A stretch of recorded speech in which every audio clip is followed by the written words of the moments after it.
Ndasuje ke nongeye kubaha ikaze nshuti bakunzi bacu mudukurikiye hano kwibendera TV. Ikaze kandi muri aya makuru, amakuru tugiye kwibanda mu burasirazuba bwa Repubulika Iharanira Demokarasi ya Kongo.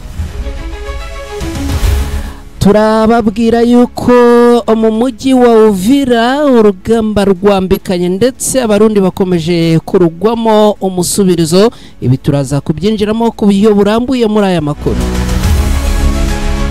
Turababwira kandi ko igisirikare cya Repubulika Iharanira Demokarasi ya Kongo FARDC cyagabye igitero y'Inyangezi muri Kivu y'Amajyepfo, nabyo turabyinjiramo ku buryo burambuye.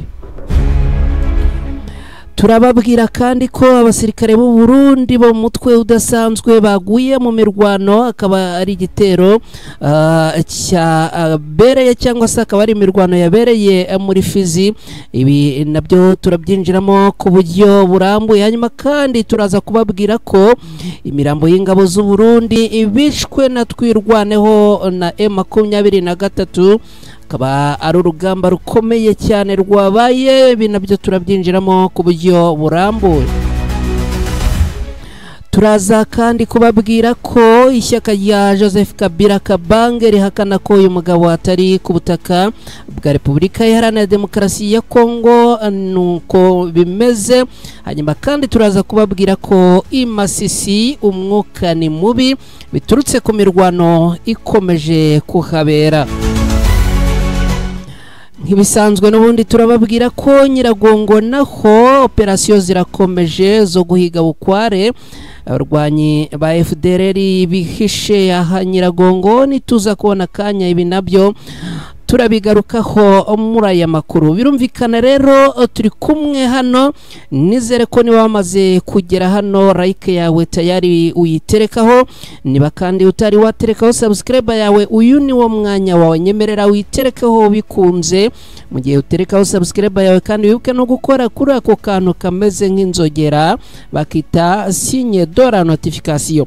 Aka kagufasha kugira ngo mu gihe amakuru agezweho ageze hano ku Ibendera TV ujye uhita uyabona bitiriwe bigutwara umwanya wo kujya gushakisha.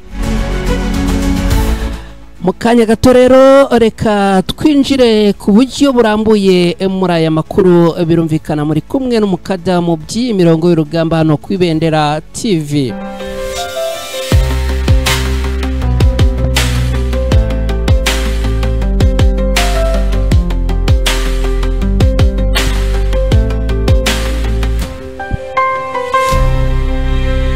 Yes, ikaze nanone kuri mwese. Birumvikana mu bice muherereyemo, abari mu Rwanda mwese ikaze, abari mu bihugu bya Afrika mwese ikaze, abari mu bihugu bya kure cyane muri Leta Zunze Ubumwe za Amerika, mu Buholandi, mu Bubiligi, mu Bwongereza n'Ubushinwa n'ahandi, tubahaye ikaze mwese muri aya makuru. Aya makuru ni munyemerere tuyahere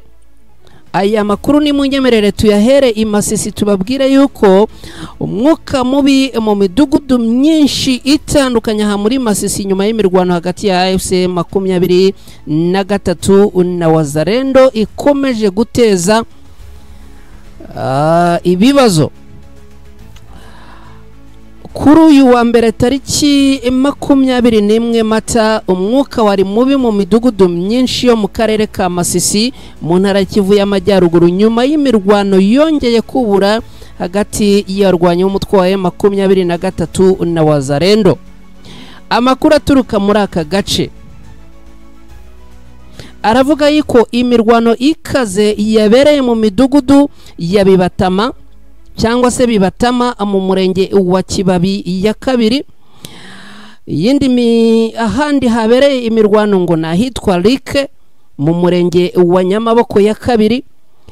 Indi mirwano ibera mu Mugote, ni ukuvuga ahitwa ni mu Ngote mu murenge wa kabiri wa Kibabi ya kabiri. Hanyuma rero iyi mirwano ngo ikaba yabaye umunsi wose uhereye kuri iki cyumweru, ndetse kandi kaza no gukomeza kuri uyu wa mbere tariki 21 Mata muri uyu mwaka turimo 2025. iyi mirwano rero ikaba yarahanganishije abarwanyi b'umutwe wa M23 na Wazalendo, ariko kandi ngo byaje kurangira abarwanyi b'umutwe wa M23 n'ubundi kuri iyi mirongo y'urugamba ngo barwanya, ariko Wazalendo ziza kugira gushya ngo ziriruka zikuramo akazo karenge. Kugeza amagingo aya ngaya nta mibare iragaragara y'abaguye muri iyi mirwano cyangwa muri iyi ntambara, ariko ngo barahari, ahubwo ngo ikibazo nuko batari batangazwa gusa. Ariko amakuru menshi yemeza ko aha hantu haguye abantu amagana, abandi ni ukuvuga ku ruhande rw'abaturage. Abaturage ngo bakomeje guhunga ari benshi cyane, abaturage ngo bakomeje kugenda bava mu byabo ari benshi cyane, bitewe nuko ngo ahangaha imirwano ikomeje kuhaba. Ikindi kandi ngo iyi mirwano irimo guturuka ahangaha ishyamiranyije Wazalendo n'abarwanyi b'umutwe wa M23, ngo ntiwamenya ngo iraba uyu munsi, kubera yuko umunsi umwe ngo iraba uwundi igacwedeka. Ikindi kintu kandi ngo gikomeje gutuma abaturage bahungabana abandi bagahunga, nuko ngo abarwanyi ba Wazalendo ngo bakomeje gushinjwa gusoresha abaturage. Kuva ku cyumweru gishize ngo buri rugo rukishyuzwa amafaranga 10,000 y'amafaranga ya Kongo, ni ukuvuga hafi amadolari 3.5 ya Leta Zunze Ubumwe za Amerika. Umwuka rero ukomeje kuba mubi cyane muri aka gace ndetse no mu bindi bice, nk'igice cya Kirambo giherereye mu murenge wa Buwabo mu majyepfo y'umujyi wa Masisi, aho naho ngo habereye imirwano ikaze yamaze iminsi 2 hagati y'abarwanyi ba M23 na Wazalendo. Ahangaha rero Masisi, mwabantu mwe, ndagira ngo mbabwire ko hakomeje kuba urugamba rukomeye kandi rutoroshye, mu gihe ibintu bikomeje kugenda bifata iyindi ntera. Masisi rero n'iyi mirwano irimo kuhabera, ripoti ntago zirabasha kujya ahagaragara ngo tubabwire ngo abapfuye cyangwa baguye muri iyi mirwano ni abangaba, ngo tubabwire ngo abakomeretse ni abangaba, ngo tubabwire ngo casualties zavuye muri iyi mirwano ni abangaba. Ariko icyo tubabwira nuko iyi mirwano ngo yaguyemo abantu batari bakeya, ndetse ngo inkomere nazo ni nyinshi magingo ya ngaya.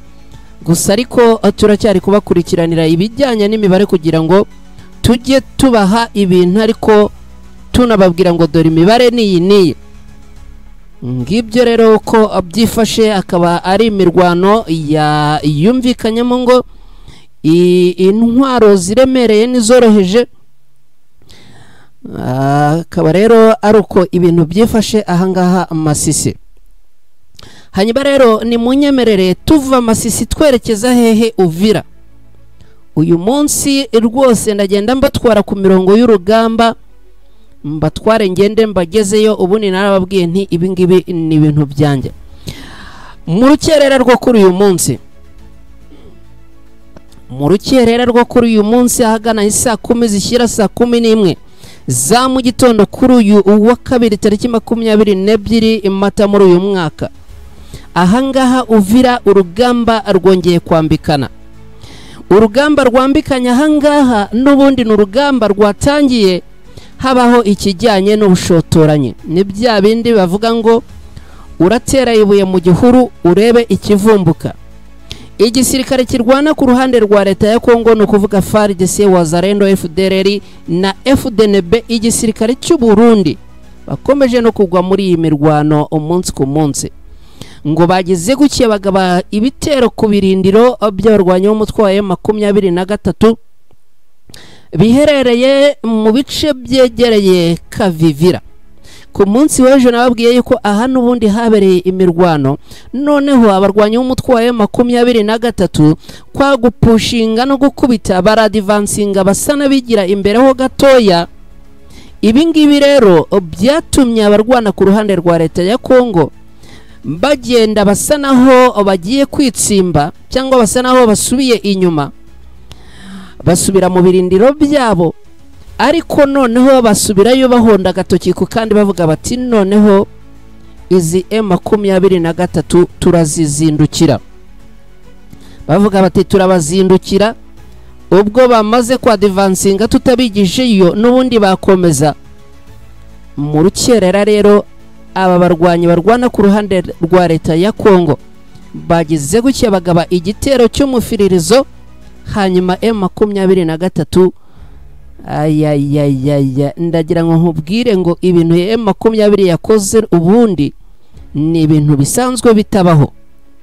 M23 noneho ibintu yakoreye aba bagabo ngo yabihoreye, bakarasa ikabitwika, bakarasa ikabishwanyaguriza mu kirere. Ya tekinike ngo abadukurikira murayibuka, tekinike yabereye i Rubavu ubwo igisirikare cya Kongo FARDC cyarasaga mu karere ka Rubavu mu Rwanda, hagakoreshwa tekinike yuko ibisasu bigenda biza babipfubiriza mu kirere bakabishwanyaguza.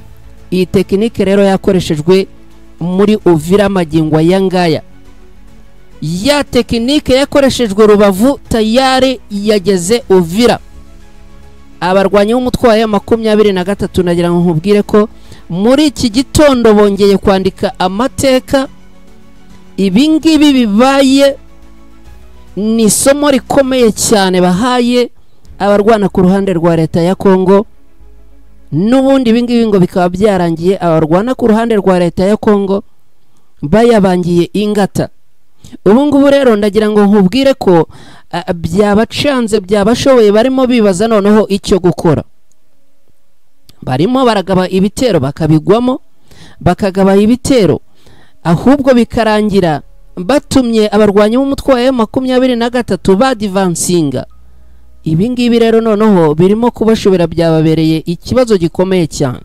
Ni mu gihe kandi aba basirikare barwana ku ruhande rwa Kongo barimo abaturutse mu gihugu cy'u Burundi bahawe itegeko rikomeye cyane.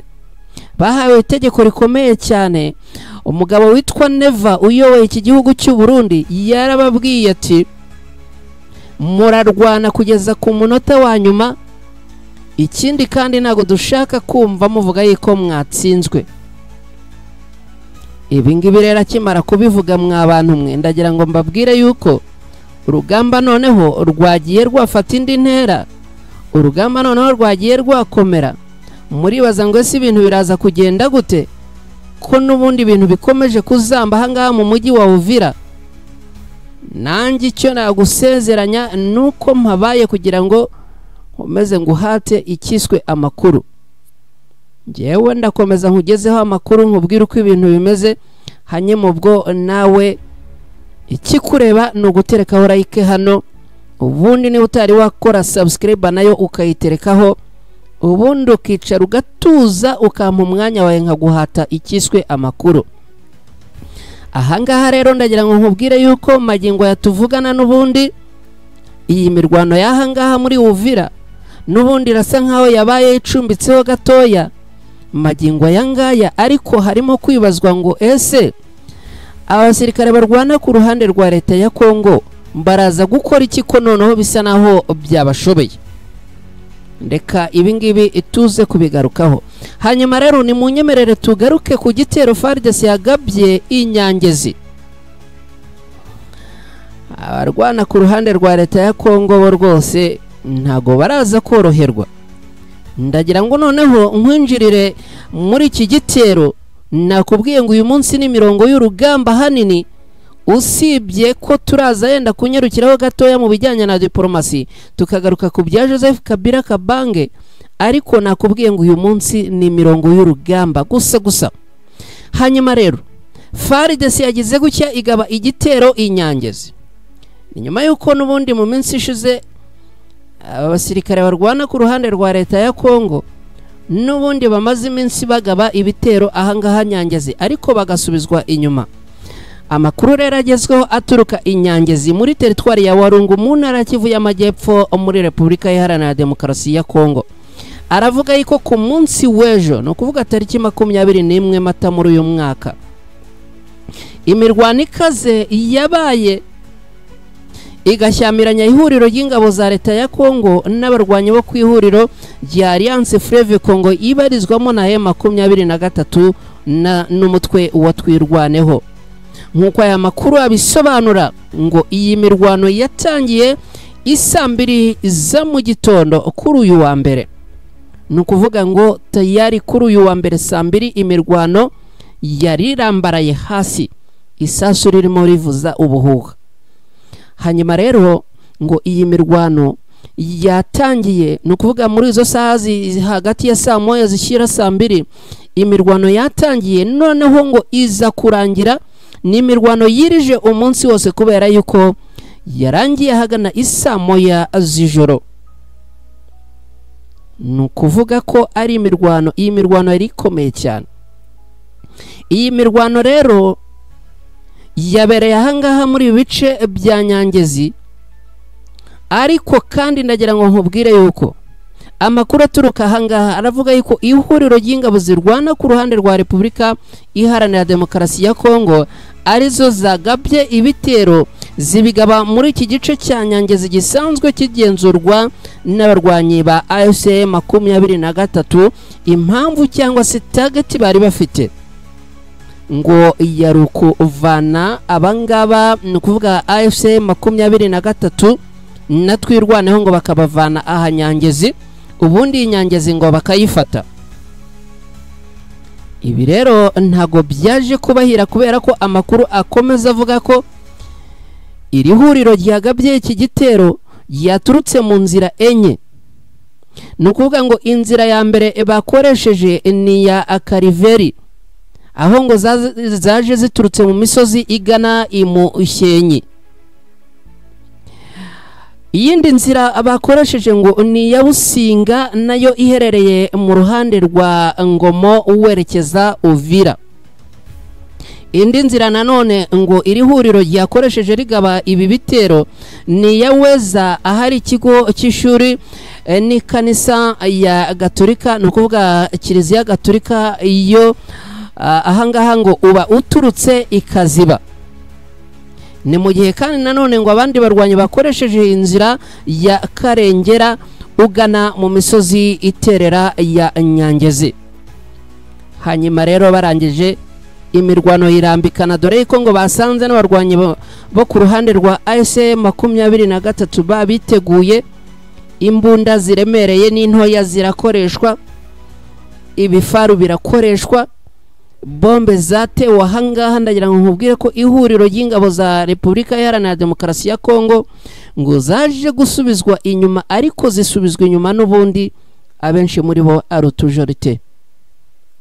Abenshi muri bo n'ubundi ngo basubijwe inyuma ari utujorite kubera yuko ngo abarwanyi b'umutwaye 23 icyo babakoreye ubundi mu mvugo nziza buriya ushatse kubisobanura neza, icyo babakoreye ngo nukwihimura. Abarwanyi b'umutwaye 23 bavuze bati mbere hose mwaduhereye mudutondagira mudusuzugura, reka tubereke igikorwa. Bagera gutya rero ngo babamenamo ikintu cyiswa amabombe. Barangije wa muntu wendagira ngo nkubwire yuko ngo bayabangiye ingata, bagenda basiganwa n'icyitwa ibombe. Abarwanyi b'umutwaye 23 bibereye hariya magingo, ariko impande zombi ntacyo ziratangaza ku bijyanye n'ibyaba byavuye muri iyi mirwano. Nukuvuga bafashwe matekwa niba bahari, abakomeretse, izi za casualties n'abapfuye, ibi byose ntago biratangazwa. Gusa icyavuye muri iyi mirwano nuko byaje kurangira abarwanyi b'umutwaye 23 bakoresheje icyitwa bombe babamenamo, noneho ngo bamera nk'abanyagiwe n'imvura y'amahindu, amatwi yabo arapfa, noneho birangira abo barimo kwirukanka basubira inyuma ahubwo basiganwa n'amabombe. Abarwanyi b'umutwaye 23 iyo bashaka n'ubundi bari no kubirukankana bagakomeza bakabakurikira, ariko ngo bapuritse tekinike baravuga bati reka tubamenemo amabombe, noneho abandi basiganwa n'amabombe bavuga bati itadufata, abifashe nyine ikabarangiza. ndagira ngo nkubwire ko ahangaha habereye imirwano ikomeye cyane itoroshye. Reka twihute kubera ko amakuru yo ni menshi kandi ndababwira yuko nta ngingo n'iyi nimwe nshaka ko tuza gusimbuka, ahubwo ni munyemerere twerekeze ku basirikare b'u Burundi bo mu mutwe udasanzwe, se abo muri FDNB nabo babita Special Forces. Aba basirikare rero ngo mu mutwe udasanzwe wo mu gihugu cy'u Burundi bari mu mirwano muri Repubulika Iharanira Demokarasi ya Kongo, bakaba basize ubuzima bwabo mu mirwano n'ubundi yabereye Ifizi. Abasirikare rwose batari bakeya ndaje tubyinjiremo, bamaze gupfira muri iyi mirwano, dore ko abasirikare b'u Burundi ariko n'ubundi batahiriwe n'iyi mirwano. Iyi mirwano irimo kubera mu burasirazuba bwa Repubulika Iharanira Demokarasi ya Kongo. Bwana Neva, perezida w'igihugu cy'u Burundi, ko abasirikare bakomeje kugenda batakariza ubuzima muri iyi mirwano, kandi ukaba waratanze itegeko yuko nta musirikare wo ku gihugu cy'u Burundi ugomba guhunga imirwano. Abagenda bahunga imirwano ko twumvishe yuko iyo bagarutse mu Burundi bafungwa, abandi bari guhunga imirwano ko barimo kugenda batorongera mu bice bimwe na bimwe bakurikije uko bagenda bareba barimo kugwa muri iyi mirwano. Abandi baguye mu mirwano ejo bundi ubwato buza kubatabara ko ibyabo bayeho bwarohamye, indi mirambo ikaba myinshi y'abamaze gutakariza ubuzima muri iyi mirwano. Bwana Neva, ibi bintu ntago biraza kukorohera wa mugabo, ibi bintu biraza gukomeza bikomere kubera yuko abasirikare b'u Burundi ibijyanye n'uru rugamba barimo kurwana muri Repubulika Iharanira Demokarasi ya Kongo ntago byigeze bibahira.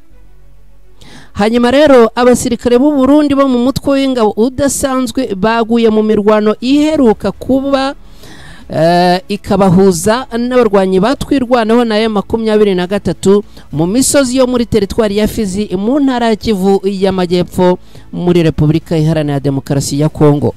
Amakuru avuga ko aba basirikare baguye mu mirwano yabaye tariki hagati ya 15 zishyira 20 muri iyi minsi rero yose, ngo imirwano yabaye ahangaha ikaba yarabereye mu bice bya Rugezi.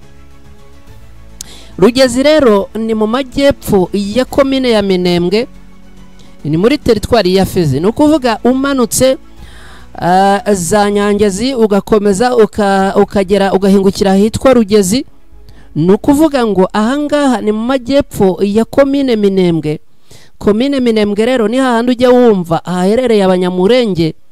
Hanyuma rero ahangaha muri Rugezi muri teritwari ya Fizi niho hamaze iminsi habera iyi mirwano. Hanyuma rero abasirikare b'u Burundi bakaba bakomeje kuyitakarizamo ubuzima. Reka iyi nkuru nkomeze nyibagezeho, ndababwira yuko abasirikare b'u Burundi bagera muri 30, kandi abo ngabo naba bamenyekanye kubera yuko narakubwiye muri iyi minsi ibijyanye na ripoti zirimo kuva ku mirongo y'urugamba kugira ngo ubibone biragoranye. Amakuru ajyanye na ripoti niba ari ikintu gikomeye cyane muri iyi minsi niyo. Iyo rero wumvishe ngo ku rugamba haguye abasirikare b'u Burundi bagera kuri 30, mwabantu mwe ujye wumva ko ibyo bintu bikomeye, ujye wumva ko ibyo bintu bikomeye, kuko ripoti muri iyi minsi ziragoye kuzibona kubera yuko barwana bose barimo kurwana bashaka yuko nta kimenyetso gisigara inyuma. Niba rero ripoti yatangajwe ari abasirikare 30, bishoboka yuko rwose baba banarenga, ariko reka tubyakire gutyo. Hanyuma rero igihugu cy'u Burundi gisanzwe gifite ingabo muri Repubulika Iharanira Demokarasi ya Kongo izingana n'ibihumbi 20 zoherejwe mu ntara zitandukanye, bakaba baroherejwe mu ntambara ihuriro y'ingabo za leta ya Kongo zirimo kurwana n'abarwanyi b'umutwe wa twirwaneho, ndetse imirwano ikaba ikomeje kubera mu burasirazuba bwa Repubulika Iharanira Demokarasi ya Kongo. Amakuru akomeza avuga ko iyi mirwano yabaye tariki 15 kugeza tariki 20 muri uku kwezi kwa kane muri uyu mwaka turimo. Igisirikare cy'u Burundi cyari cyohereje abasirikare barimo abo mu butasi bwa gisirikare no kuvuga G2 na umutwe w'ingabo zidasanzwe uzwi nka Unité des Opérations Spéciales nubo babandi mwe mwita Special Forces mu gihugu cy'u Burundi ni Unité des Opérations Spéciales. Noneho ikindi ukwiriye kumenya icyo bita unité rero ni abasirikare n'abasirikare benshi. Nawe urabyumva unité haba harimo abasirikare benshi cyane rwose. Abangaba rero ngo mbari bambaye imyenda ya gisivile bambuka mu gihugu cy'u Burundi binjira ahangaha muri Repubulika Iharanira Demokarasi ya Kongo. Bageze ahangaha rero nibo batangiye kwinjira ku rugamba, akaba aribo batangiye kugenda imirambo yabo irambarara hasi irambikwa ku butaka. Abarwanyi b'umutwe wa M23 natwirwaneho barimo kubarambika hasi. Ndagira ngo nkubwire yuko ntago ibintu biraza koroha habe n'akana gatoya rwose. Reka rero gatoya noneho mbagezeho imibare tayari y'abamaze gusiga ubuzima muri iyi mirwano yabereye aha Rugezi. Aha Rugezi rero ndagira ngo noneho sasa twinjire mu bijyanye n'imibare. Kugeza ubu ngubu magingo yatuvugana umubare nyawo w'abasirikare b'u Burundi baguye muri iyi mirwano ntago uzwi, ariko abaguye ahangaha muri Rugezi ndagira ngo nkubwire ko abapfuye barabarirwa muri 30. Abasirikare barabarirwa muri 30 barimo abangaba bitwa de Unité des Opérations Spéciales, bamwe mwe mwita aba Special Forces. Hanyuma rero imirwano nubundi yarabarambararishije barambika hasi. Ikindi kandi ngo imirambo imwe nimwe yabo yacyuwe mu Burundi, indi itakara mu misozi iyo muri ibi bice. Akaba ari nayo mpamvu izi report zabashije kujya hagaragara, kubera ko ubundi byajyaga bigorana bikanakomera imirambo bagahita bayifata bakayirukankana, inkomere za casualties bakazirukankana. Ariko abangaba kubera ko ngo ari benshi, nawe bibaze niba imirambo yatoraguwe cyangwa yasanzwe ahangaha ari 30, ubwo se abo batwaye ni bangaye? Abasirikare bageze muri ibi bice rero bageze muri ibi bice bya Rugezi nyuma yaho bavuye i Bujumbura bakambuka muri Repubulika Iharanira Demokarasi ya Kongo mu gice cya Ubwari, nuko babona gukomeza inzira yose berekeza i Rurenge na Rugezi. Gusa ibintu bikaba bidakomeje kubahira, dore yuko nyine bakomeje kugenda abahasiga ubuzima. Mu yandi makuru rwose aravuga yuko muri aba basirikare baguye hangaha ngo harimo n'abakomando, no kuvuga abakamandaze. Abasirikare b'u Burundi ngo harimo n'abakomanda, nkuko amakuru aturuka mu gihugu cy'u Burundi avuga ngo mu cyumweru gishize hari abasirikare benshi bo mu ngabo z'iki gihugu bishwe n'abarwanyi b'umutwe wa Twirwaneho.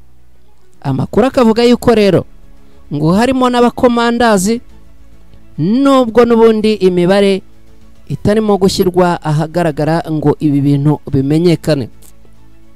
Hanyuma rero ni munyemerere ibi tubiveho, hanyuma twerekeze reka twerekeze Nyiragongo kugira ngo mukanya tuze twerekeza amakuru ajyanye na diplomasi. Hanyuma ubundi tunagana no ku musozo, ndabona n'iminota iba irimo kunyirukankana. Hanyuma rero Nyiragongo magingo ye n'ubundi operation zirakomeje kandi zirakomeye. Birumvikana abarwanyi b'umutwe wa M23 bakomeje guhiga bukware. Izi FDLR na Bazarendo zikomeje guteza ibibazo aha Nyiragongo. N'ubundi operation zirakomeje kandi cyo nakubwira nuko abarwanyi b'umutwe wa M23 barimo guhiga bukware. Ni nkubwira ngo barimo guhiga, ubundi guhiga no gushakisha ni ibintu bitandukanye. Iyo umuntu arimo guhiga rero ashaka ku buryo nta kintu na kimwe gishobora kumucika. Abarwanyi b'umutwe wa M23 rero bakaba barimo guhiga aba barwana ku ruhande rwa leta ya Kongo, no kuvuga Wazalendo, FDLR. Icyakora icyo nakubwira nuko imirwano n'ubundi yaramutse isasu rivuza ubuhuha, imbunda ntoya n'inini zirimo gukoreshwa hangaha Nyiragongo. Arwanya umutwe wa M23 barahiye barirenga baravuga bati tuzabure bakuru bacu, tuzabure basogokuruza bacu, tuzabure basekuru bacu, ariko ntago iyi Nyiragongo tuzayisiga tutakoreye isuku n'isukura. Arwanya umutwe wa M23 iyo bamaze kumanika iyo ndahiro, ni ndahiro bubaha kandi ni ndahiro bakomeraho cyane, bavuga bati tuzabure bakuru bacu, tuzabure basogokuru bacu. Ibintu biba byakomeye. Ahangaha rero Nyiragongo ndagira ngo nkubwire ko n'ubundi operasiyo zo zirakomeje. Arwanya umutwe wa M23 bakomeje ibikorwa byo guhiga no gushwanyaguza ibirindiro by'abarwanyi ba Wazalendo na FDLR. Ngira ngo ibi turaza kubigarukaho ku mugoroba. Iyo tubivuzeho ku mugoroba nibwo biba ari byiza, kuko mbangaruka mbabwira nti ni imirwano n'ubundi yatangiye mu rukerera hagana saa 11 zishyira saa 12.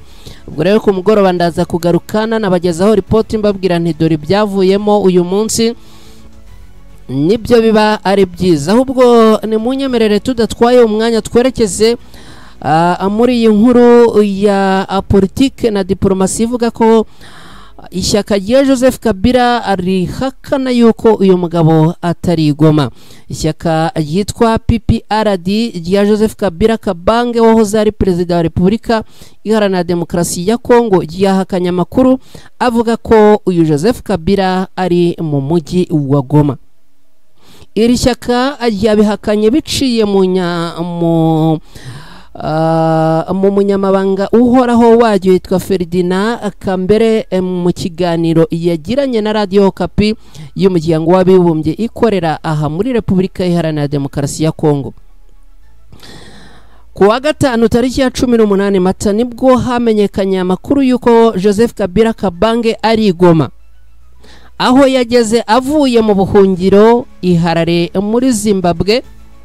Bikavugwa yuko ngo yanyuze i Kigali mu Rwanda akinjira mu mujyi wa Goma. Makuru yavugwaga nuko yabivugaga. Iri cyaka rero rikaba yavuze yuko uyu mugabo ngo atari igoma. None amakuru yatangajwe niyo abeshya cyangwa umunyamabanga w'iri shyaka bimeze bite? Ibi bimeze bite? Umuvugizi w'umutwe wa M23 ugenzura uyu mujyi Lawrence Kanyuka yatangarije BBC ko uyu umutwe nta kibazo ubona mu kuba uriya munyapolitike no kuvuga Joseph Kabila yaba ari muri uyu murwa mukuru w'intara Kivu y'Amajyaruguru. Amakuru yuko Kabila ari Goma akimenyekana, Leta ya Repubulika Iharanira Demokarasi ya Kongo yahise itangaza ko igiye kumukurikirana mu butabera imushinja ubugambanyi bwo mu rwego rwo hejuru, ndetse inahagarika ku butaka bwa Kongo ibikorwa by'iri shyaka, ndetse kandi bafatira imitungo yaba iyimukanwa n'itimukanwa y'uyu mugabo. Kinshasa kandi yakomeje ivuga yuko igiye gukora ibikorwa bikomeye byo gukurikirana uyu mugabo.